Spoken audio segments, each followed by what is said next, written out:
Iowa Brainwriters Club happily present the book, So You Want to Be an Inventor by Judith St. George and David Small. Hi friends! Want to learn about amazing inventors? In So You Want to Be an Inventor by Judith St. George and David Small, we'll find out about cool inventions and the people who made them. Let's get started and have fun! Are you a kid who likes to tinker with machines that clink and clank, levers that pull, bells that ring, cogs that grind, switches that turn on and off, wires that vibrate, dials that spin? Then you watch TV, ride a bike, phone your friends, pop popcorn in a microwave, go to the movies, inventions, and you want to be an inventor too. You don't have to have white hair and wrinkles to be an inventor. At 12, Benjamin Franklin invented swim paddles for his hands and kick paddles for his feet. When he grew up, Ben Franklin invented the lightning rod, Franklin stove, fireplace damper, library step stool, and odometer to measure the distance that a vehicle travels. At 77, he invented bifocal glasses. He probably needed them. Do you have a brother? Brothers can help. Connecticut patriot David Bushnell would have been sunk without his brother, Ezra. David wasn't strong enough to operate all the cranks, handles, and pumps in the submarine he invented during the Revolutionary War, so Ezra did it for him. In 1895, Guglielmo Marconi and his brother Afonso take a 1.5-mile hike with a receiver and a gun. If he received the signals Guglielmo sent, he was to fire the gun. How? That gunshot broadcast the birth of Guglielmo's invention, the radio. If you want to be an inventor, find a need and fill it. Cyrus McCormick got tired of reaping wheat on his family's farm with a hand sift. It took forever. So, in 1831, he invented a mechanical reaper. The flapping reaper frightened the horses, but it reaped in a few hours what 3 men could reap in a day. The son of runaway slave Elijah McCoy was an oilman on a railroad. To oil the pistons, gears, and bearings, the train had to be stopped. In 1872, he invented a lubricator that oiled the pistons, gears, and bearings while the engine was running. Other workers wanted his invention for their engines, but they wanted the real McCoy lubricators or nothing. If you want to be an inventor, be a dreamer. As a boy in Scotland, Alexander Graham Bell had a dreaming place. When he grew up, he'd dream of people talking across distances, maybe by electric signals. Electric signal it was. In 1876, he invented the telephone. Young Russian Igor Sikorsky dreamed of a different way to fly. Up, down, forward, backward, and sideways. Igor's brothers poked fun at him. It will never fly. He was wrong. With its 3 blades whirling, in 1939, Igor's dream helicopter took off. If you want to be an inventor, keep your eyes open. On a 1914 trip to Labrador, fur trader Clarence Birdseye watched Eskimos freeze fish on the ice. When the fish thawed, they tasted fresh. Would fast freezing food between 2 metal plates work as well? It did. All those frozen dinners, pizzas, and other frozen yummies come to you by the way of Clarence Birdseye. After a country walk with his dog in 1948, Swiss engineer Georges de Mistral picked cockleburs off his pants. Why, the cockleburs' hooks gripped the wool loops in his pants. Hooks and loops. The perfect fastener. George's invention? Velcro. An inventor has to be as stubborn as a bulldog. Yankee Charles Goodyear spent 10 years trying to make raw rubber usable. He spent all his money and was thrown into debtor's jail before he hit the jackpot in 1839 by treating raw rubber with sulfur under heat. Tires, tennis balls, and all sorts of other rubber goodies have been bouncing around ever since. Thomas Edison spent more than a year looking for a thin thread called a filament that would glow without burning up when electricity passed through it. He tried platinum, nickel, gold, silver, fish line, cotton thread, coconut hair, people hair, wood shavings, cork, and more. Carbonized bamboo was the answer. Edison's 1879 incandescent lamp a lamp that stayed lit, brightened lives everywhere. Don't worry if people laugh at you. Everyone mocked Robert Fulton's steamboat, calling it Fulton's Folly, and a floating sawmill caught on fire. But the laughter lost steam in 1807, when Robert Clermont chugged up the Hudson River from New York to Albany, with paddle wheels churning and flags waving. Newspaper laughed at Robert Goddard for trying to invent a space rocket. They called him Moon Man and a hoaxer. He was no hoaxer, thanks to Moon Man. Robert Goddard's 1926 invention of a liquid fuel rocket, the spacecraft Apollo 11, landed Americans safely on the moon in 1969. Inventors aren't all men.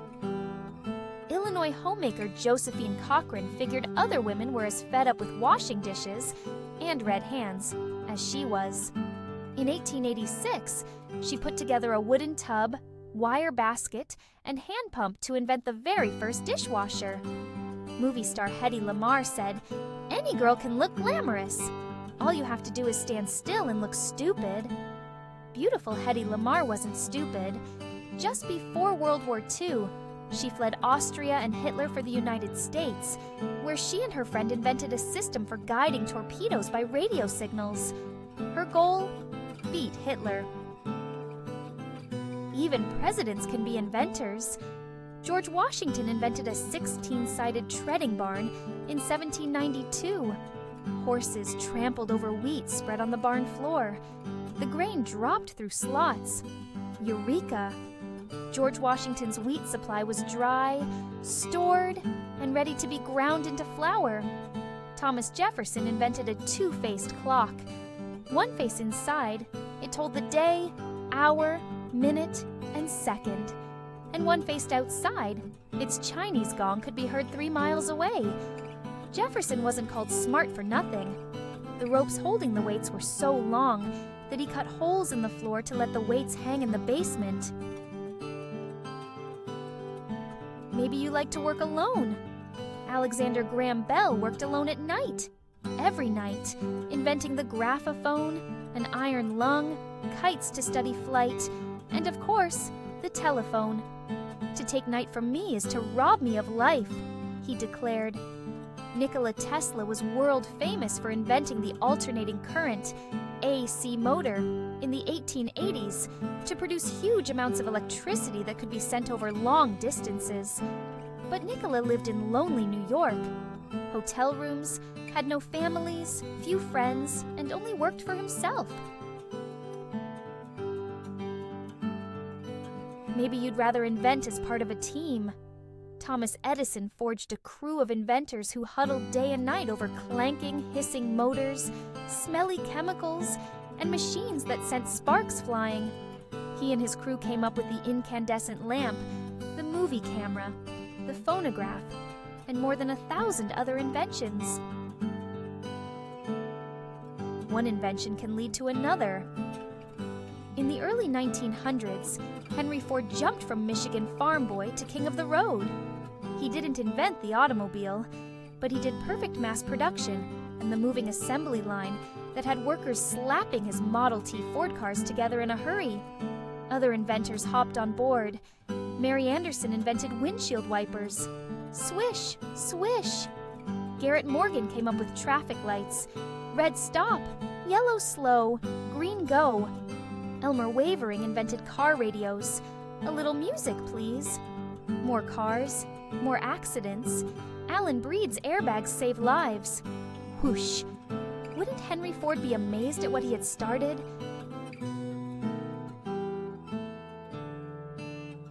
Sometimes an invention creates more problem than it solves. In 1793, Eli Whitney invented the cotton gin that cleaned cotton 50 times faster than workers cleaning by hand. Wire spikes pull cotton through slots too narrow for the seeds. But more and more slaves were needed to grow more and more cotton. Eli Whitney's cotton gin sowed the seeds of the Civil War.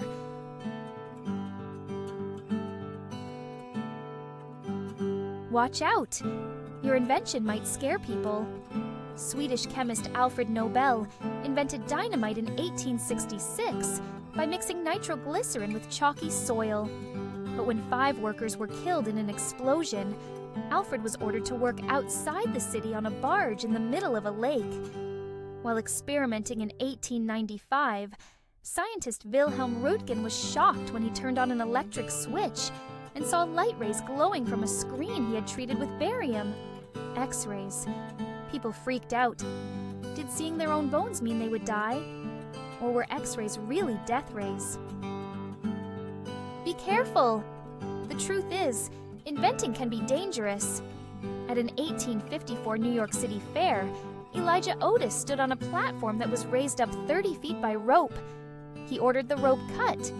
The platform fell, but Iron Teeth grabbed notches in the guide rails and stopped the platform cold. "All safe, gentlemen! All safe!" Elisha called out. His safety brake invention worked. Some of Orwell and Wilbur Wright's early 1900s flying machines landed safely, and some didn't. Poor Orville. He was hurt in a glider crash, 2 airplane crashes, and a plane crash that knocked him out and broke his leg and ribs. Flying machine, cloth and sticks, and a heat with me in the center, Orville wrote in his diary. Some inventions are invented before their time. If Leonardo da Vinci hadn't been born more than 550 years ago, he could have been one of the greatest. He thought up and sketched an air cooling machine, automobile, paddle wheel boat, diver's snorkel, flying machine, parachute, and projector for pictures. In the 1930s, British mathematician Charles Babbage invented a steam-powered computer that had a memory bank, made decisions, and recorded data. His idea was on target, but his computer had to be trashed for lack of electronic know-how. Keep a sharp eye on your invention. Copycats are out there. Joseph Henry invented a telegraph system in the 1830s that sent signals over short distances. In 1844, Samuel F.B. Morse jazzed up Joseph's invention, put together a Morse code .dash system, and was tapped as inventor of the telegraph. In 1847, William Kelly invented a method of producing steel by burning off excess carbon in hot pig iron with a blast of cold air. 8 years later, Henry Bessemer's mammoth flame-shooting converter produced steel the same way. Who was known as the red-hot steelmaker? Henry Bessemer. That's who. Of course, some inventions never take off at all. Andrew Jackson Jr. invented adjustable eyeglasses for chickens so that they wouldn't peck each other's eyes out. The chickens weren't interested. John Boakes invented a hair-cutting helmet that sucked hair up into tiny holes, where electric coils burned hair to just the right length. Ouch! Elmer Walter invented a table knife with a mirror on the handle to use at meals for checking if food was stuck in his teeth. Disgusting. Franz Vester invented a coffin with an escape hatch and a breathing tube in case the person inside was still alive. Too gruesome. Other inventions take off so well, they're named for their inventors. Electricity is measured in volts. Alessandro Volta invented the electric battery. And watts. James Watt made steam power practical. Charles Mackintosh's weatherproof fabric turned into Macintosh raincoats. During the French Revolution, Joseph Guillotine's guillotine beheaded victims. Rudolf Diesel invented the diesel engine that runs on unrefined oil. Here's the bottom line. Whether your invention is named after you or not, whether you're a dreamer, a loner, or laughed at, work all night, or put yourself in danger, your invention could change the world. It has happened. Vladimir Zavorkin's 1923 electronic tube led to television. 3 U.S. scientists' 1947 transistor led to computers. Even more important, Johannes Gutenberg invented the hand-operated printing press with movable metal types in the 1440s. A printer could print in a day what it took a year to write by hand. Result? Books. Books. Books. People decided it was time to learn to read. And they did. In the end, being an inventor means pushing the limits of what human beings know and what human beings can do. Because you're a risk taker and will be on a quest into the unknown, you have to be willing to try and fail, try, and maybe succeed. One thing is certain. There will always be barriers to be broken, whether it's to find a new source of power, a different way to communicate, a machine that works medical miracles, or something that we can't even imagine. It takes passion and heart, but those barriers could be broken by you. Thank you for joining the Iowa Brain Learning Center. If you enjoyed reading with us, be sure to subscribe and stay tuned for more exciting stories. See you next time.